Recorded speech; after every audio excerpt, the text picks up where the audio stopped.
Go with the next one. Hello, I'm Vincent, and I'm a game art student from Sweden. I'm currently looking for an internship if my portfolio is good enough for working as a 3D artist that focuses on hard surface modeling. Anyway, here's my ArtStation portfolio. Let's take a look. Vincent! Vincent! Vincent! You know what I'm gonna say, my friend. It's too simple, man. It's too simple. You got some cool stuff right here, like this hard surface grenade. Looks fine. Well, we just talked about this on Wednesday, right? With the live boolean stuff inside of ZBrush. This is interesting here, because it says this is a concept of a grenade of this core. It's a matte black painted when the can create. Okay, so it seems to me that you created this grenade for yourself, right? Like you were like, oh, I want to create a nice grenade. I'm gonna come up with the story and everything. That's great. That's an awesome skill to have, being able to come up with your own stories and your own designs.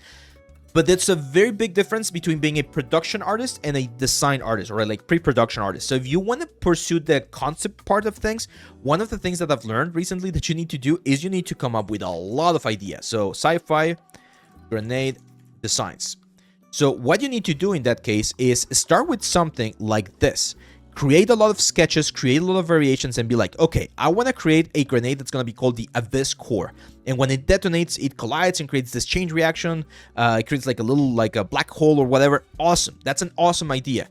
But first you need to do some exploration and create a bunch of different variations of grenades like this. Very simple. And then you take the one that works the best, that fits the best with the theme, and then you develop it all the way to the final sort of like presentation that you have right here.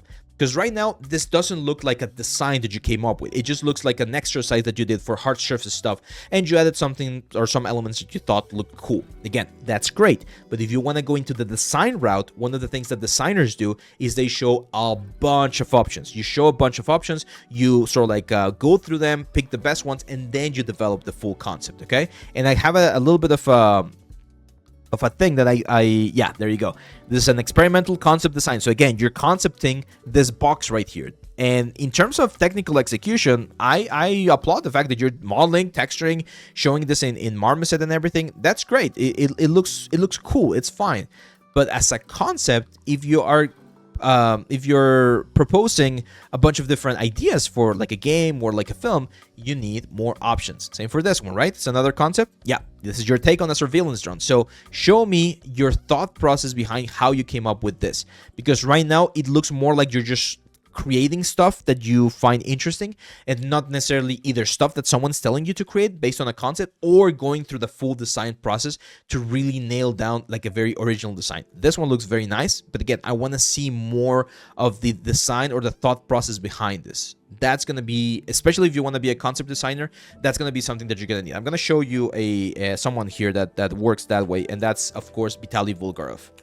So everyone knows freaking Vitaly Vulgarov. He's one of the best like hard surface artists out there, and he is a concept designer. So what he will do is he will do stuff like this, right? Like, hey, let's create a lot of ideas of possible like armor pieces for a character, and then we're gonna pick the armor piece or the ideas that work the best. So when you're concepting, when you're trying to come up with ideas, one of the things that you need to do is you need to be able to do a bunch of them. Look at how many pieces Vitaly has right here, right? Because you need to be able to explore different elements until you find something that looks cool, okay? So as a designer, your role is a little bit different than as a production artist. Designers are the ones responsible for thinking about the ideas and giving options to the client so that they pick the idea that works the best for the project.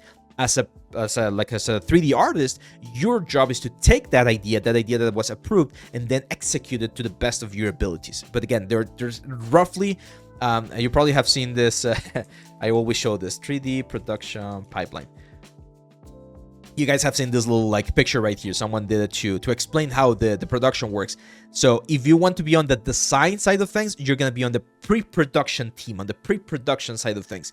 If you want to do the stuff, you're going to be on the production side of things. My stuff, the kind of things that I do, is normally on the production side of things. So I get the concept, and then I execute the concept to the best of my abilities.